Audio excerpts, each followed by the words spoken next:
Good morning, good afternoon, good evening, everyone. Thank you for joining us today for Harvard and Alumni Energized for Climate Action, brought to you by the Harvard Alumni Allyship. Before we get started, I would like to inform our audience that we will be recording today's session, so those in the audience and beyond can continue to access the wisdom that our speakers are about to share. I would also like to thank the many dedicated partners, the Salada Institute of Climate and Sustainability, the Harvard Club of Boston, the Harvard Club of Ireland, Class Act, and Harvard Business School Alumni for Climate Action for making this event possible. Thank you. My name is Michelle Faggart, and I serve as one of the co-presidents of Harvard Alumni for Climate and the Environment. It is my distinct pleasure to moderate today's exciting conversation with Jim Stock, Vice Provost of Climate and Sustainability at Harvard University and Director of the Slada Institute, and Hadla Hrun Vlorgadottir, a member of the Icelandic Parliament and co-founder of the Arctic Initiative at Harvard Kennedy School, and maybe most importantly, an alum. As many of you know, Earth Day is just around the corner, kicking off and amplifying climate and sustainability efforts around the globe. You may be thinking about the individual actions that you might take, perhaps a river cleanup or volunteering at a local environmental nonprofit. But this month is also the perfect opportunity to consider the collective action that our community, the Harvard alumni community, can take together. There is no doubt about it, the climate change crisis is complex and daunting. And in recent months, solutions to climate and environmental problems have felt even further out of grasp. But with more than 400,000 Harvard alumni across the globe, our community has an opportunity and a responsibility to make lasting, meaningful change in addressing this crisis. So this month, we are calling on you, our Harvard alumni, to think back to what brought you to Harvard in the first place. Think back to when you were first writing your college admission essay or your personal statement, and channel that same passion into considering how you can help take the next step in your climate journey. And our speakers today are the perfect people to help you do that. So first, I would like to introduce Jim Stock, Vice Provost for Climate and Sustainability at Harvard University and Director of the Slada Institute, Harvard's home for climate and sustainability research, education, and engagement. Jim will discuss the global outlook for the climate crisis, the increasing cost of climate action, Harvard's ongoing work to advance solutions grounded in world-class research, and ways alumni can support these efforts. Next, it is my pleasure to introduce Hadla Hrun Vlorgadottir, co-founder of the Arctic Initiative at Harvard Kennedy School and a member of the Icelandic Parliament, who also serves on the Nordic Council Presidium, the highest decision-making council in the Nordic region. She was previously Director General of Iceland's National Energy Authority, which is responsible for Iceland's energy, mining, and water resources. Hadla will speak about climate progress, challenges, and opportunities in the Arctic and European contexts. Without further ado, I will start today's questions with Jim. A reminder to our audience to please share questions you have via the Q&A function in the platform, as we will reserve time at the end of our session to address those. So moving to the current picture, Jim, many of us who follow climate change and sustainability have watched the last few years with concern. It's been a tumultuous time for global climate policy, energy affordability, and shifting business practices. I'm wondering if you can kick us off with a high-level update on global climate process. How are we doing? Where are the bright spots? And what keeps you up at night? Sure, I'm happy to do that. Excuse me. But first of all, let me just thank you, Michelle, and let me thank the whole team for holding this. It's a great thing for us to be doing, and it's especially appropriate given that Earth Day is coming up. So it's also, I should mention, just terrific to see all of the there's so many different groups of Harvard alumni who really care about climate, and it's great to see them working together on this. And we look forward to more of that engagement through the Salada Institute. So let me answer your question directly, which is some overview of where things stand at the moment.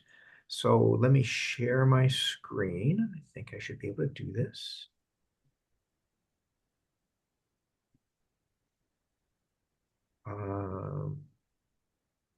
Okay, that should be sharing.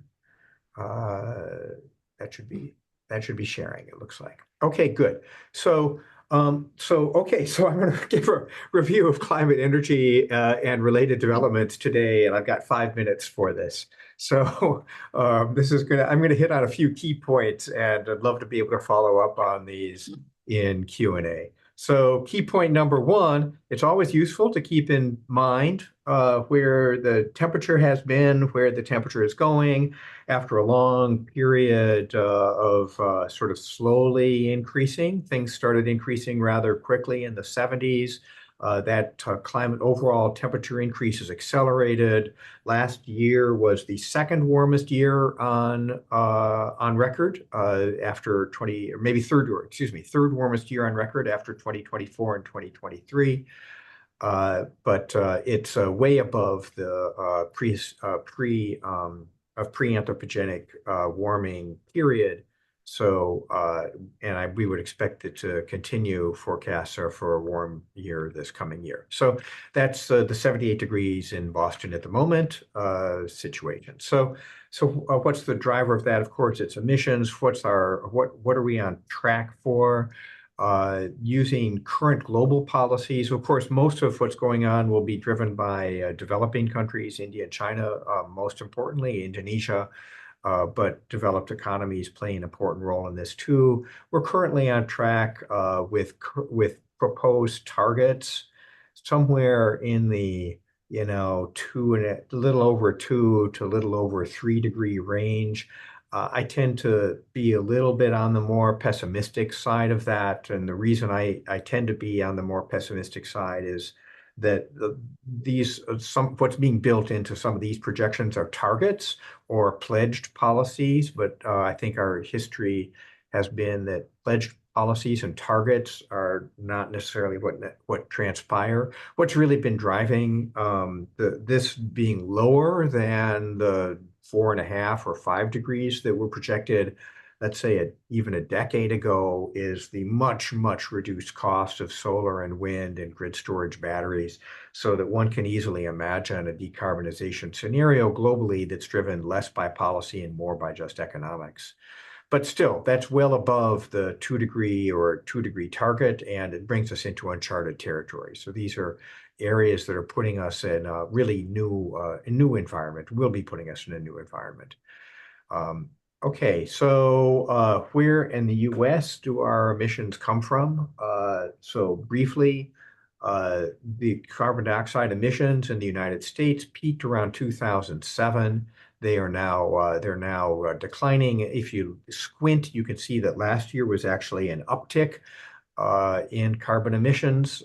Most of our emissions are now coming from petroleum, the next most from natural gas. Coal has been declining, although again, if you squint, you'll see that there was an uptick in coal emissions, and that uptick in coal emissions last year aligns with the uptick in overall emissions. Last year, for a number of reasons, we had more coal power plants running or being extended, and mainly that was from directives from the Trump administration to keep them open. Power generation, most of our emissions emissions in coal, and almost all of our emissions in coal, and most of our emissions in gas are coming from the power sector. What you can see is that coal emissions in the power sector have been dropping substantially, although again, there's this uptake last year.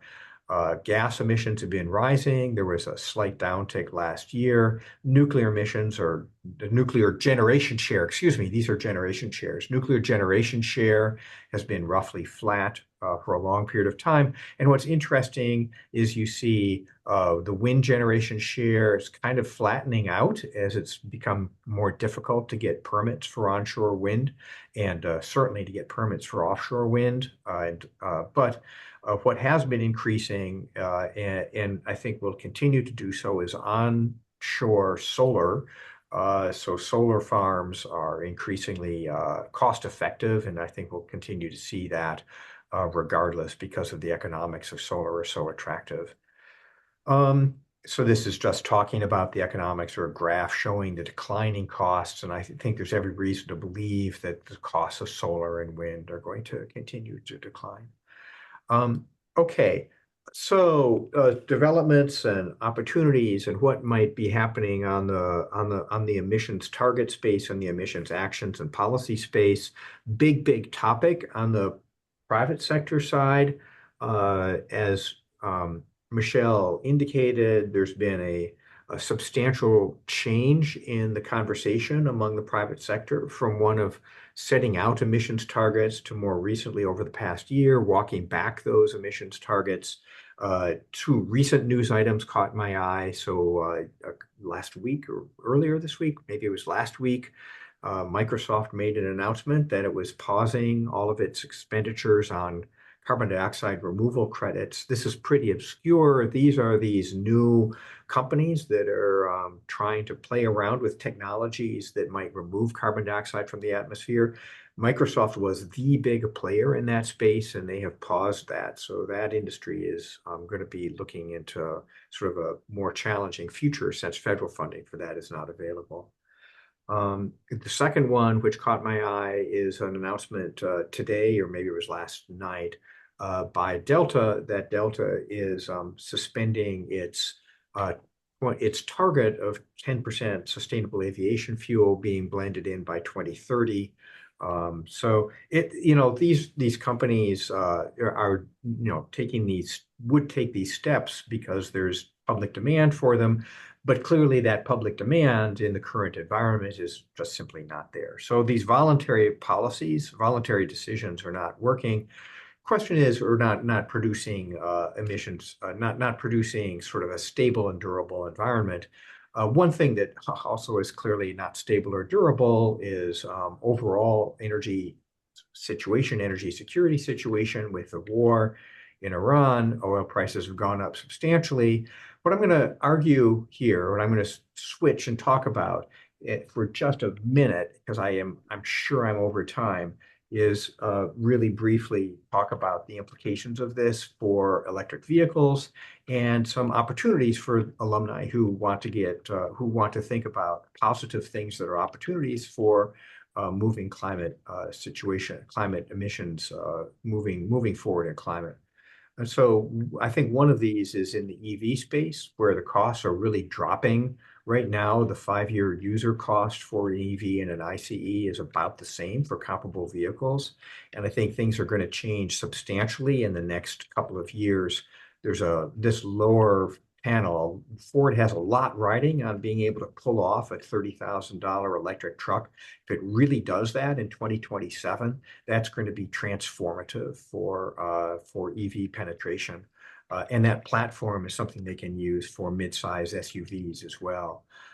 They're facing a huge amount of pressure from China. So we're at a make or break moment, I think, right now for the US auto industry in terms of whether or not it's going to be able to make that transition. Part of that is on the industry to produce the products and get them out there. But part of them is actually on, I think, overall, the economy and overall policy ability to facilitate the adoption of those through making sure that there's enough charging available. And I think we're in a charging moment right now. And that charging moment is one in which there's now a dearth of chargers out there. They've been sort of slowly increasing, but there's an awful lot of opportunities and interest at the state level for thinking about charging policies that are going to drive out charging more infrastructure more quickly so that when these new models actually arrive, especially from the US automakers, there'll be opportunities for consumers to take advantage of these cheaper prices and really be able to charge them and use them as their sole or primary vehicle. This is a big moment and a big possible opportunity for the United States to catch up without federal support, but to make huge progress in terms of reducing emissions. So I think this is an exciting opportunity or exciting moment for the next couple of years. I will leave it at that since I now am over time, and we're going to pivot and talk a lot more about the Arctic, which has its own interesting things. But that's just by way of some overall introduction. Yeah, absolutely. Thank you, Jem, for that overview. I think very impressive and comprehensive for just a few minutes, so well done. We will now zoom in, as you mentioned, to learn more about efforts in Iceland and the Arctic. Hadla, you currently serve as a lawmaker in Iceland, and it is no secret that your country and the Arctic region overall are not only critical to addressing the climate challenge, but that you feel its effects very deeply. So how do you see the state of climate change and the path that we are currently on? Mhm. Well, first of all, let me echo Jim's thanks to all of you that have put this together. It's exciting to be here with other alums on this panel, and I'm happy to share some insights, what is happening in the Arctic and how we are trying to respond here in Iceland. So let me also just share a few slides. Let's see. Ta-ka-ta. Here we go. Voila. And this should be almost there. Right. Okay, so I come from this place in Iceland. I have my roots here. This is the area of my grandparents' farm, and it's actually next to Iceland's largest glacier, which is called the Vatnajökull Glacier, and it's actually Europe's largest glacier. So, kind of caring about the environment, seeing the changes that are happening on the ground is one of the reasons why I care deeply about these issues and have been working on them in different roles in the past. The implications that we're seeing in Iceland are happening at a much larger scale if you look at the Arctic region as a whole. I'm not sure if you're used to looking at the map from the top. If you haven't, I suggest that's going to be your new thing. You can see how it changes your perspective. You know, this is the Arctic region right there. You can see how big the Russian coastline is. You can see the Nordic states, Greenland right there, then Canada. And then you can see how the US and Russia are actually neighbors in this area. It's often in the past been kind of thought of in the context of isolation, the polar bear. But as we know from current dialogues on geopolitics, on climate issues, you know, the region is about so much more than that. First of all, it covers a part of 8 different countries, and you have in the region about 4 million people, 10% that are indigenous. So the Arctic region is actually very vibrant in cultures and languages and so forth. But it is changing rapidly because it's warming faster than other places on the planet. And these, you can see here how the ice sheet has been changing over time. These are older numbers, but the trend is the same. You have less ice during the summertime and thinner, you have thicker during the winter. But overall, the trend is that the ice sheet is shrinking. And that has multiple impacts. It has an impact on weather events in the Arctic and outside the Arctic because the ice in the Arctic, you can say that to some extent it is like an air conditioner to the rest of the world, amongst others due to the albedo effects. You have dramatic impacts for local communities, particularly local communities that rely on the ice for hunting and also for animals like the walrus and the polar bear that rely on the ice itself. Of course, you have impacts globally on sea level rise when you have land ice, glaciers in the Arctic melting and contributing. Here, Greenland is the biggest contributor. And all of this is happening at the same time that we have a strong focus on development of resources in the region. You have huge amounts of oil resources, gas resources in the Arctic region. The largest share is in Russia. You have all these rare earth minerals that have been highly debated now in the context of Greenland. And then you have, my friends, you have a whole new ocean opening up at the top of our globe. So you can imagine you have this new fishing area. And thankfully, there was a contract or a treaty made recently that the US led that actually banned temporarily fishing in this area.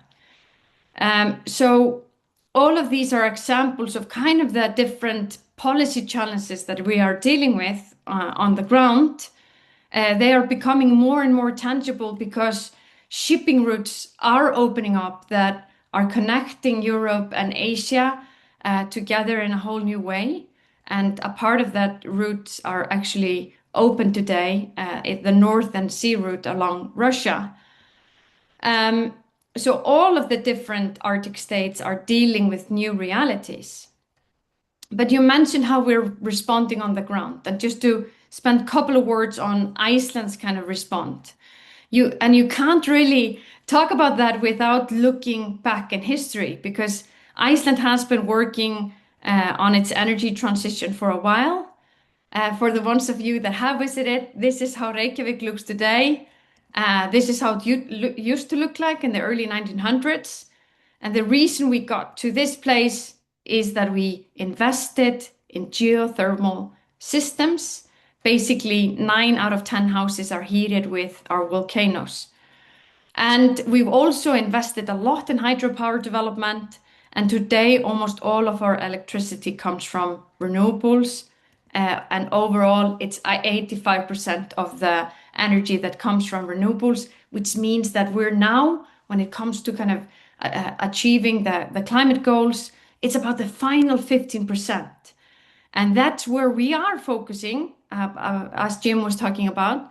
We're focusing on EV transition. About a third of our cars is now electric vehicles. We are also looking at our fishing fleet, which is difficult for many reasons.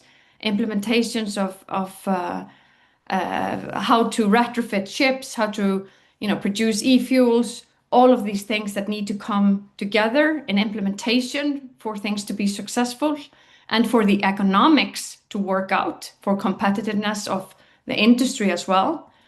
And then we have aviation. And since we are talking about all these challenges, I kind of wanted to end on that note and say, this was a very exciting day when I was the director of our National Energy Authority, because it was a sign of hope. This is our first fully electric plane that you can basically, plug in like your hair dryer and fly away, but for 30 minutes in a good weather. But at least it shows us a lot of things are happening in technology, and with the right incentives and the right push forward, I think we have a possibility to actually do much more than we're doing today. So thank you. Well, thank you, Hadla. Very inspiring to hear about some of the incredible work that you are leading.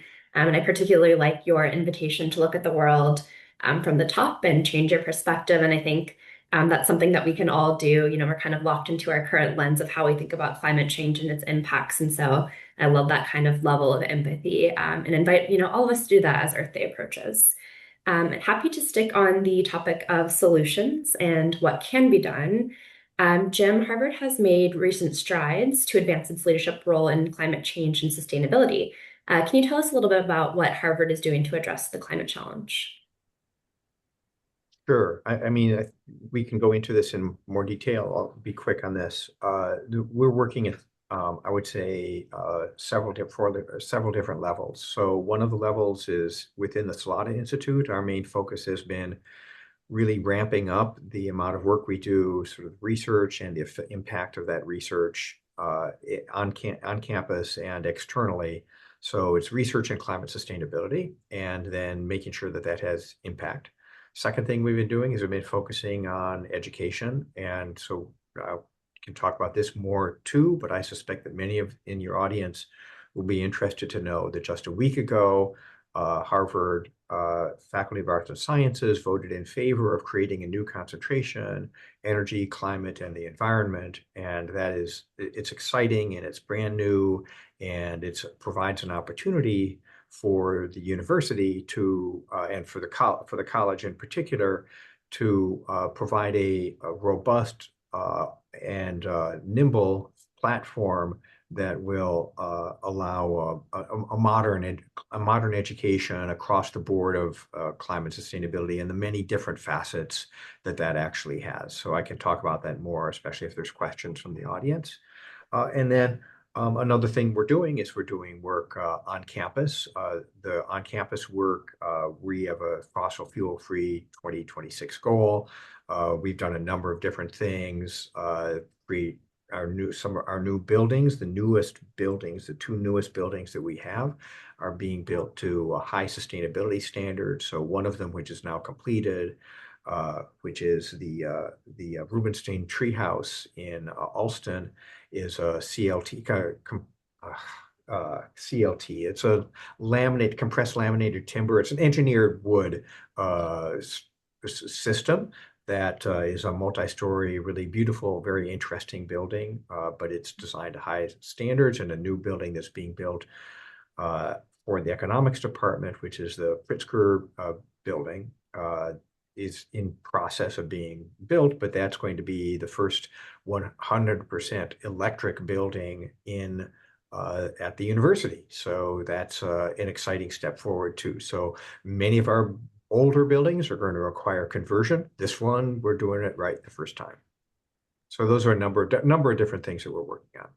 Yeah, that's great, Jim, and thank you for highlighting some of those opportunities. I know there's many more. It's been really impressive to see how Salada's initiatives have unfolded over the past couple of years. And as a graduate of the Graduate School of Education, I'm particularly excited about the education component. And I think also highlight, not just preparing the people who we know will go into climate policy and become climate experts, preparing them with the skills that they need to address this, but also thinking about how we'll prepare our med students and our business students. And because it's such an intersectional issue, really thinking about how, no matter who you are, you can kind of bring a climate lens to your work. So I appreciate that detail. Shifting back to HADLA, the big recent shifts in US climate policy are felt certainly within our country, but also beyond the borders, and Iceland is no exception. So, for example, carbon capture development partnerships, which blossomed between the US and Iceland during the Biden administration, have seen funding disappear pretty much overnight. And so, how are you thinking about durability and stability for Iceland and Europe in this environment?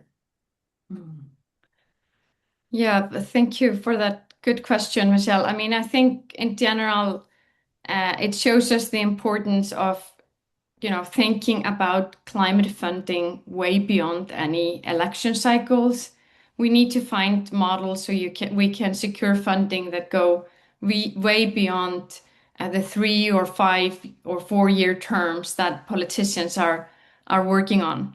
And I will say that's very important in terms of international collaboration, because most of these things that we're working on requires international collaboration. You mentioned carbon capture and storage. That's such a big possibility in collaboration between Iceland and the US, but also for the rest of the world.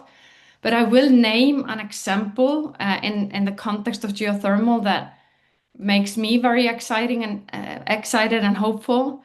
We've been building this technology and knowledge over time, and that has become a valuable export product on its own. And so businesses are thriving, providing consultation, participating in technological advancements in other parts of the world. And the most successful and most recent example is actually in China, where the governments partnered and businesses partnered. And today we have the largest operating geothermal system in the world, being in China, built with Iceland's expertise. But this is something that has taken years to develop. So again, it shows us, that we have to hang in there, and we have to remember that the infrastructure decisions that we are making now, they're going to have an impact, not for the next 10 years, maybe for the next 20, 30, or 40 years. Just as my generation is still benefiting from the geothermal systems that were built in the 60s or the 70s. That's incredible. Thank you for highlighting that amazing example of collaboration. And I think that's something that we want to highlight here. With our alumni all across the world, there really is this opportunity for best practice sharing, for working together. So thank you for highlighting that. And we will stay on the role of alumni now with our next question. I'm really thinking about what our audience can do. So Jim, as we just mentioned, Harvard has 400,000 alumni all over the world. And together we have an incredible opportunity to make a difference. So in your opinion, what is the number one meaningful thing that Harvard alumni who care about the climate crisis can do? And we also won't hold you to one. If there's a couple that come to mind, feel free to add those as well. Yeah. Well, I think the most important thing, and this might sound a little bit vague, is to really trust one's own judgment and to continue to engage in ways that you have in the past. Uh, the climate problem, the physics of climate change haven't changed. Look, the conversation has changed. The physics haven't changed. Things are going to be getting worse. We're going to have increasingly hot temperatures. We're going to be continuing to, emit carbon dioxide. There needs to be a resolution of this in which we reduce and eliminate carbon dioxide emissions. We need to get to net zero. All of that requires a ton of work, and you should just trust your judgment in terms of working in ways that you think are going to be particularly effective. So your Harvard alumni colleagues are great. I think one of the so that's point one, trust your judgment. Point two, we have the pleasure of working with HACE and with the Alumni Association and with the multiplicity of groups that are actually out there. One of our goals at the Institute is to provide a overarching big tent family of alumni who are interested in climate. And interested can mean lots of different things. It's something that you pay attention to. It's something that you get engaged in actively. It's something that is part of your professional job every day, or it's something where companies that you lead are actually involved in first order ways. Our role is to create the community so that you can learn from each other and that you can make decisions on your own. We're not going to, as an institution, tell you what to do, but actually we don't need to tell you what to do. I mean, you're incredibly well informed and incredibly knowledgeable. And so I think a lot of that is going to entail working with each other. And we would love to figure out more ways as we grow to support this. And as I mentioned, as we grow, look, the Institute is only 3.5 years old. So we are building out our alumni activities, and we welcome your suggestions. And we've been really enjoying working with the alumni so far. Yeah, thank you, Jim. So you heard it here. We're ready to partner. A lot of institutes ready to partner. You have a lot of resources available to you. Hadla, as you mentioned, you're working on these challenges both in Iceland, but also more broadly across Europe and across the world. What can alumni in Europe do to support climate action there? Yeah, first of all, I'd like to say to you, Jim, I'm so happy to hear and kind of echo what you said, Michelle. It's so nice to hear about all the exciting things that are happening at Harvard and how you're kind of stepping in. I will say for alumni thinking about ways to kind of participate in the dialogue, one thing that I think we can all agree on, in addition to environmental impacts and kind of the climate crisis itself, is that the energy transition towards renewables, it's a hardcore energy security issue. We can see it now with the oil crisis. We can see that it has limited or much more limited impact on this society because we've transitioned our heating system. We've gone so far with our EV transition. We've electrified a big part of our community. So it's an energy security dialogue as well. And I think we need to talk about that to get more people into the solution-oriented gear that we need to focus on. I will say, in addition to kind of just get active in your communities and connect with one another, I think there's so much room for collaboration across sectors and disciplines when it comes to implementation. This is what I've seen as working as the Director General of an energy authority, which is working on kind of more the policies and implementation, and as a lawmaker, that it's all about kind of the nitty-gritty of how we're going to get from A to B. So if you can help with, through your networks and really thinking through, how do we actually make something happen on the ground successfully? Just as I was mentioning with the shipping fleet, if you're going to transition a shipping fleet, you need to think about retrofitting ships. You need to think about the cost of that. You need to think about access to fuel. You need to think about what it means for the routes that the ships go fishing.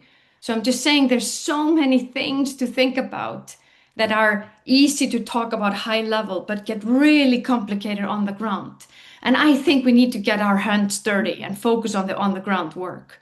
So that's my call to action to all of you. I love that. Thank you. I Um, feel like I oh, need to please. respond to that briefly. That is like, thank you so much, Hatla. It's very eloquently phrased. I would add to the energy security exigency. That is a big deal in many parts of the world where they literally are queuing or don't have the actual energy oil supplies that they need or gas supplies that they need to run daily businesses. That's about to happen to a greater degree in Europe as the last shipment, the last pre-war shipment has just been off taken in Rotterdam. And now there's going to, now we're in a situation where there's going to be a real hiatus in terms of new oil from the Gulf that's coming in.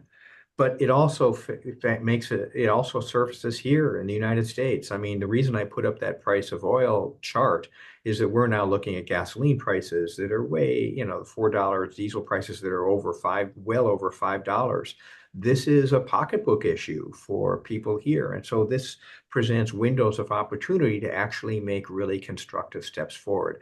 I tend to be rather obsessive about EV charging. I really do. I really feel passionately about EV charging being quite important. Maybe that's because I own an EV and I've owned it for a while.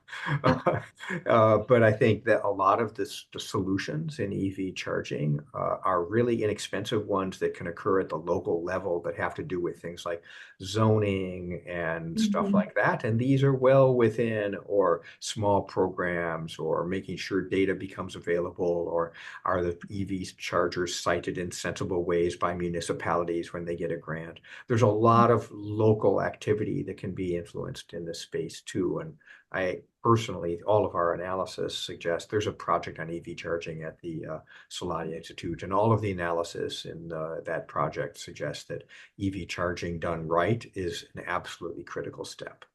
Mhm. Can I Absolutely. add to that, Michelle, just a Please, bit? Because please. it's such a key point, Jim, and we've seen it on the ground here. People don't want to switch to an EV unless it's 100% safe that they can charge all across the country. That's kind of, you don't want to worry about not being able to charge. And just as you were saying, supporting mechanisms to kind of accelerate the charging system has been here in Iceland a central piece to the speed that we've been managing to kind of get to and to the success that we have today. So we have government, the same energy fund that has helped with the geothermal transition, now helping, particularly in rural areas, to actually fund charging stations so that people are not worried and kind of trust in this new technology. Absolutely. Thank you so much for adding on to that. And I think part of this conversation, of course, we're here to talk about climate and sustainability and energy, but I also like the emphasis on, pocketbook issues. And not only can EVs help there, but they can also help improve the health of the community by reducing emissions. And there's a way to do it in an equitable way for, rural and other underserved areas. So thank you kind of bringing that lens of co-benefits to our climate and energy conversation. I think that's a really crucial perspective to have. And before we move to audience Q&A, I'm just going to quickly use my moderator's privilege to plug becoming a member of HACE. As some of these efforts that you're mentioning, I think we really have the ability to support. We have our global network, but also concentrations built out in various cities. So we'll definitely share a link to register to become a member and for the other influential partners who have helped put on this event as well. So look out for those in the chat. A reminder to our audience to please add additional Q&A, anything that you're curious to learn more about, please add that to the Q&A function in the Zoom platform. So let's go to our audience Q&A. It looks like our first question, this is an interesting one for Jim. Going back to what's happening on Harvard's campus, are Harvard's actions making a difference in the climate trajectory? Would love to hear your opinions on that. Our goal, let me say, at the Slot Institute, when we were setting this up 3.5 years ago, uh, we were thinking about what can Harvard actually really do at scale? Harvard is a great institution. Harvard has a huge footprint internationally. It has a reputation for excellence. How can we actually make a difference at scale? And we set out to ourselves that if we really want to be able to look ourselves in the eye, look ourselves in the mirror 5 years from now, 10 years from now, we actually really feel like we're not just doing this for show. We have to be doing this to move the needle. Now, move the needle means different things to different people. And I think it's very important to realize that much of what Harvard does occurs in the really basic research sphere. So the glazing on your windows can be traced back to a lab in the chemistry department, like 40, 30 years ago. So there's lots of things that we do that actually make a really substantial difference, but they operate on a longer time frame because that's kind of the nature of research. That said, there are some projects that have been done out of the Institute that have actually made a substantial difference and made some shorter term impact. So an example of that is the Global Climate Policy Project, or GCPP, which is a joint Harvard-MIT project. And the purpose of that project, the high-level purpose, is to envision what climate policy might look like at an international level in a post-COP world. So there's a sense among some, and here I don't have any particular views, but this is the premise. There's a sense among some that the voluntary arrangements in the Paris COP process were important, but perhaps they've run their course in terms of actually being able to make a lot of progress. At the same time, what can we learn from things like the Montreal Protocol, which was very successful because it harnessed voluntary interest and voluntary self-interest to be able to make a joint collective decision. So an example of that is the work that the GCPP has been doing to support the open coalition of 18 different countries that was announced at the COP30. And these are 18 countries that are committed to opening up and working on carbon markets to address decarbonizing emissions in industrial sectors, and especially sectors that are subject to the EU carbon border adjustment mechanism. So this gets pretty technical and pretty weighty. That's sort of good for Harvard because that's kind of where we live. But this is also an area where the analysis that was done by the GCPP was really important in enabling countries to be confident enough to take that next step of creating this open coalition, and now confident enough of being able to use that open coalition to negotiate with the EU in terms of the CBAM and how one can think about increasing the number of goods and number of areas that are subject to a carbon tax. So it's a very efficient solution for internalizing externalities, but it's done within an international environment where one needs to get coalitions of the willing. So I would say I'm giving that as an example of something that we're working on, as well as, of course, the important research that is going to drive longer term solutions. Absolutely. And I think undoubtedly Harvard is having an impact in the climate space. But also thinking of it as a model, if every one higher education institution definitely has an impact, but if you think of every higher education institution across the US, across the globe, working on similar projects and working collaboratively and working with communities and educating folks on climate change. And, I think that serving as that model, as, Harvard University is really also impactful and can lead the way for others. So thank you to our audience member for that question. Our next question, you mentioned the Montreal Protocol. This question is kind of about how to change some of the mechanisms that we have for removing chlorofluorocarbons and other ozone depleting substances. What is our best bet? And I think this could be both for Jim and Hadla. What things should we be looking at to change? This is for our thinking here for CFCs in particular. Maybe be the right way to think about this is Sure. beyond carbon dioxide, and what are the opportunities for non CO2 greenhouse gases. Yeah. I can let Hadla start with that. If I can actually answer this one a bit from how do we maintain and inspire political will to Please. actually change the systems, because one thing is about, having the right system, drawn up on a piece of paper, but the other thing is actually creating and maintaining the political will. What I've been seeing and working on these issues and participating in COP several times on behalf of Iceland is this critical moment that we are at, in my view, where people need to feel the benefits of the work that is being done. So we need to make it somehow, more tangible, the investment that we're putting in, how the goals bring benefits. And I just to kind of go to a practical example, when we were implementing this new technology on the ground back in the days, the geothermal projects, they were used to heat key buildings like a hospital and a public school, and people felt the benefits of the technology and they wanted more of it. So politicians kind of could have the empowerment to actually put more emphasis on that journey. And so my point is kind of they understood and they saw and they felt that the technology was working. It was creating energy security. It brought down costs. So they wanted more of it. And I feel like, now when we're looking at how do we need to change the systems, we really need to think about how do we have a link from the COP goals to people, and how can we break things down so politicians can have a stronger voice for the change that needs to happen to the mechanisms that the question was about and other mechanisms that relate to COP.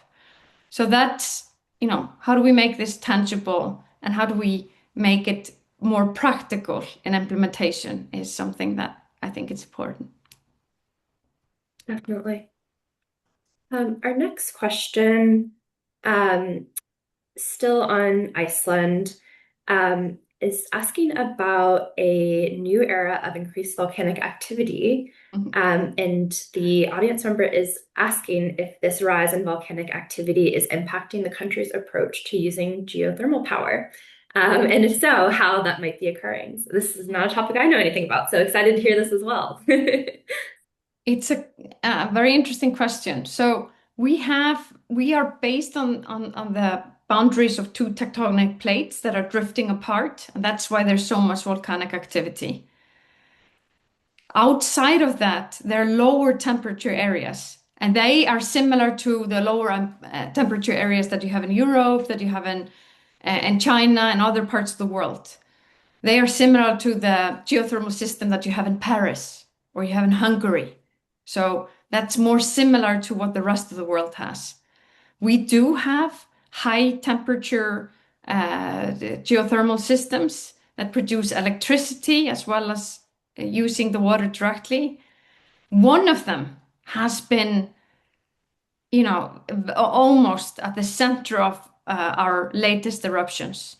That is very, very unusual and is not at all related to the technology. We just had a part of our country that woke up after hundreds and thousands of years of sleeping, and it's been erupting several times, and we actually had to evacuate a town of 5,000 people and build like a wall to defend key infrastructure. But in general, in the context of geothermal, the volcanoes are our friends that heat our homes. Thank you for that. I appreciate the science lesson.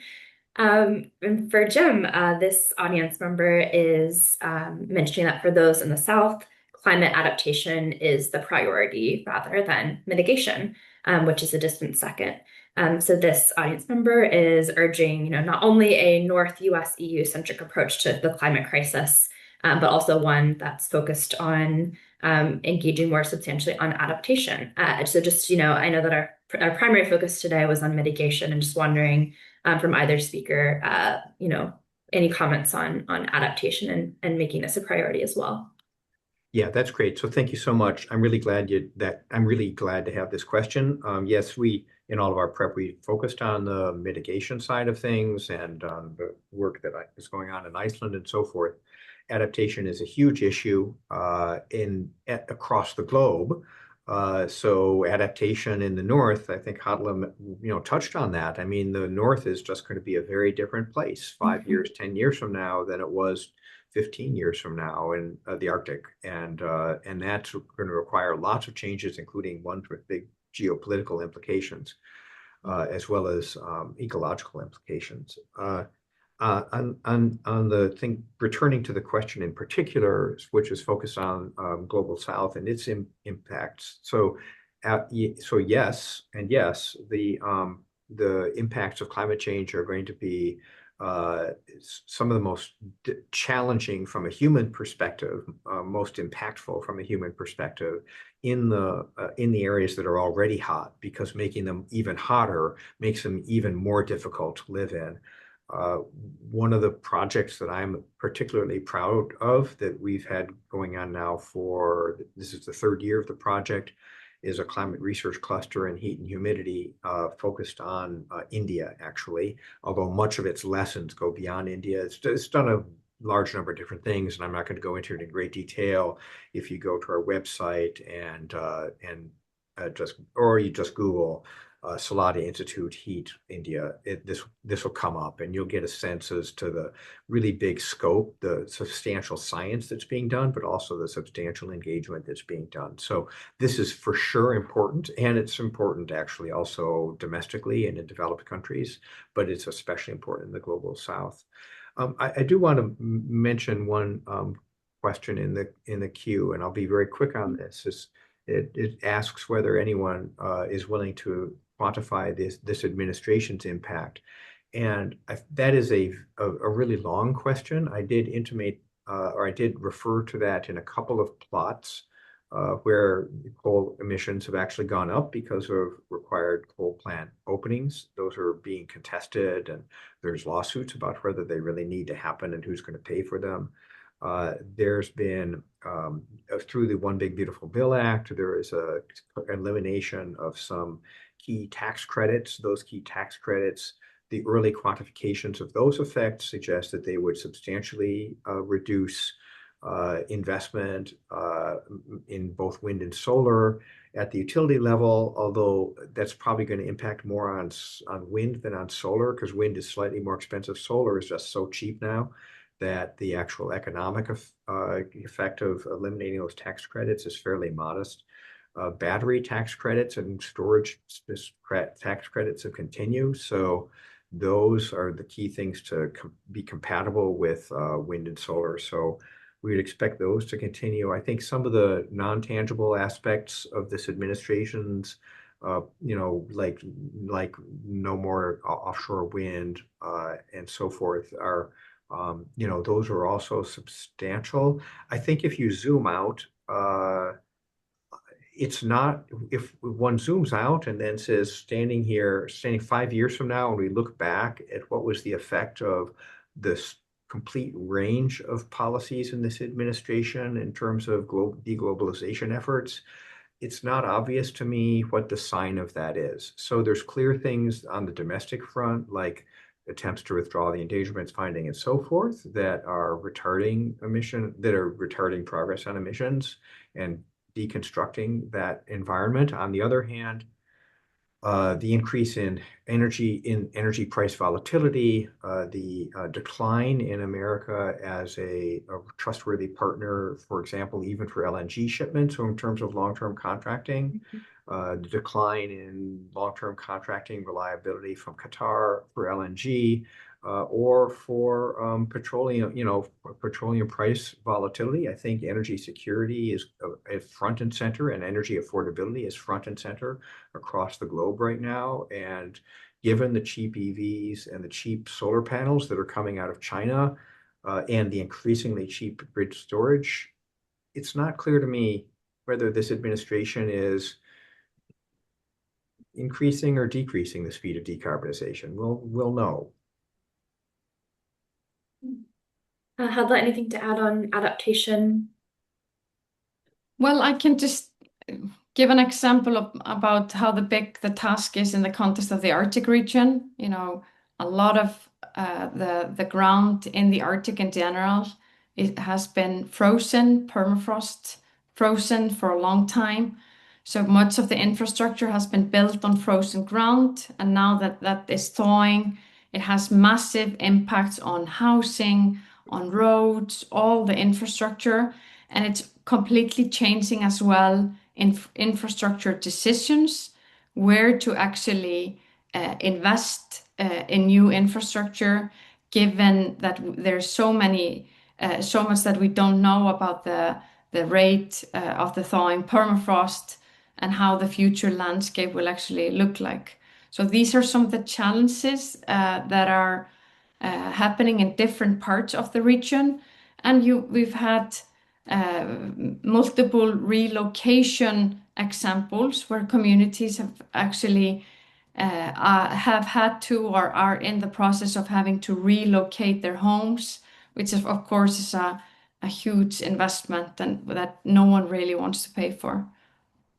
Yeah, absolutely. It's challenges that we're seeing all over the world. And I think, increasing our emphasis on adaptation as we continue to talk about mitigation will be crucial. So thank you to our audience member for that question. And unfortunately, we're coming to the end of our short time together on this big topic. So many other questions and many other discussions to be had. And we hope that you'll stay plugged into this community so that we continue to discuss and iterate. And we did want to end on a similar note to where we started, which is talking about how our community can drive solutions. So we're a few weeks before Earth Day. And so we'd like to end on your thoughts on an immediate action that our alumni can take to engage with climate action. So something that can be accomplished from now until Earth Day. So something very quick. We've talked about some longer term options like collaboration, but what can people do, right now when this webinar is over?